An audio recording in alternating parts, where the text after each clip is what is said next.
Hey everyone, this is Nick Martin here with the American Steam Railroad, here with the American Freedom Train number 250 to show you what we've done this month, including most notably getting the locomotive converted to oil and ready to steam up. So let's get into it in our May 2024 update. Everyone, we're coming to you from inside the firebox, and as you can see, the oil pan has come together very nicely. Last month, you might remember, it was coming together in the design software, and this month we took delivery of all the steel, fit it to size, cut it, fit it up in here, and now as you can see, we're in the process of welding it into place. Some of our next steps are going to include finishing the weld, putting in some more plates, installing the actual burner, putting in all the bricking, as well as getting the front end design completed and installed in collaboration with our contractors at FMW Solutions.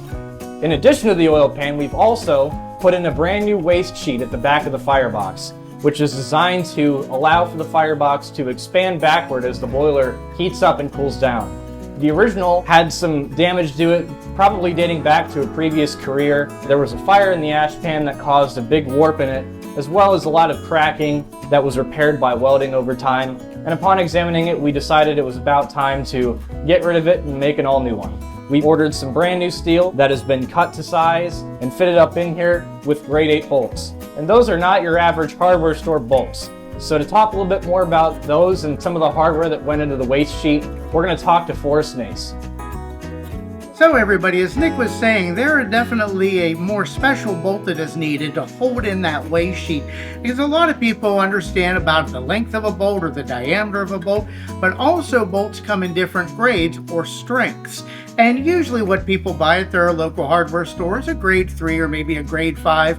But on a steam locomotive, while most of the bolts are a grade 5, there are some, like on that waste sheet, that have tremendous stress placed on them, and we need to go to a next higher grade, and in this case, a grade 8.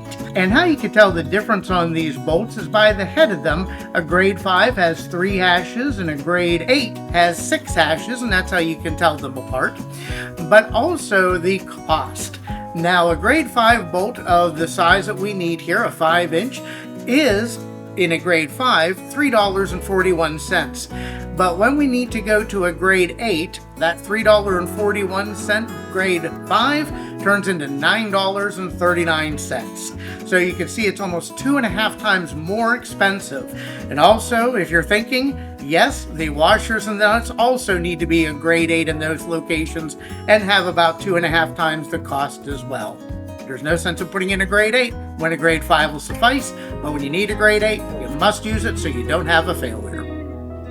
We still need each month about $3,000 to $4,000 to come in for our general funds, not only of course to pay the rent and the insurance and other administrative items, but also to be able to buy the paint and primer and supplies needed so our volunteers that come can continue to work.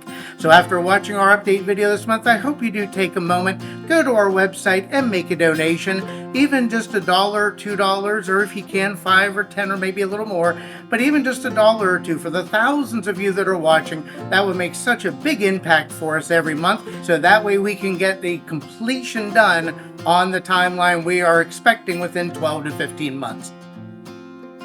Now, of course, the other part of that oil conversion is getting this big oil tank ready to go back in the tender. This is actually the original tank from when this engine was in Canada, and we're getting it ready to go back for another career in service. As you can see, we're prepping the oil tank here by giving it 2 brand new coats of primer and another brand new coat of paint, so that way it's ready to hold 5,000 gallons when we're out on the road. So now we're in formerly the coal space of the tender, and soon where the oil bunker is going to drop down in. What we're doing here is getting ready to coat this area with new primer and paint, as well as reinstalling all the wood shims, all the angle brackets, and getting ready to drop the oil bunker back down in here, ready for 15 more years. And we've continued inside the water space of the tender, cleaning it out and making sure it's a good, clean space to hold water. So in addition to all that work on the oil conversion, we're continuing our progress on getting the boiler painted with heat-resistant paint, which as you can see has reached all the way up to the front of the smoke box. And this work we expect to last for the next 15 years of service. If you're looking for a fun way to contribute, consider our raffle for $21,000. $20 a ticket will get you an opportunity to win a $21,000 prize. So make sure to take a look at that, along with other products on our website, americansteamrailroad.org. As always, we'd like to thank our donors, volunteers, contractors, and our friends here at the Midwest Railway Preservation Society for being so supportive throughout the years. And as always, if you'd like to contribute, that's AmericanSteamRailroad.org.